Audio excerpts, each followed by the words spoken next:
আমার শরীর খারাপ করছে তাই আমি শুয়ে রয়েছি, আর ওরা কি করছে চলো তোমাদের দেখ।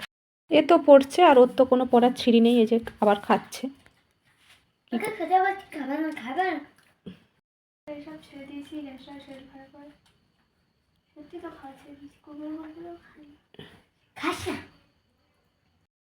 এখন বাজে 8টা। আমি বললাম আমার যদি ঘুম আসে আমি ঘুমিয়ে পড়বো, আর আমার ছোটো মেয়ে বলে না ভাত দিয়েই ঘুমাবে। আমার যদি জমও আসে তা ওরা বলবে আগে আমাকে খাবারটা দিয়ে যাও বা এই কাজটা করে তারপরে তুমি মরতে যাও, মানে ওদের অবস্থা এরকম।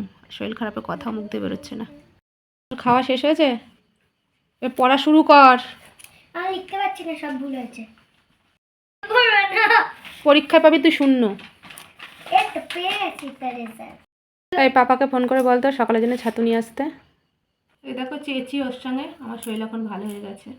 বলে না যে যেরকম তার সঙ্গে সেরকম ব্যবহার করতে হয়। দেখো সেদিন লাঠি নিয়ে বসে রয়েছি, তবেই পড়তে বসেছে। কেন বলবি না?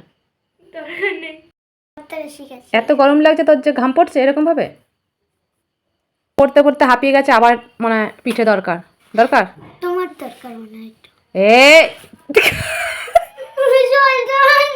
বল ভিডিওটা বন্ধ করো, ভিডিওটা জাস্ট বন্ধ বল তুই।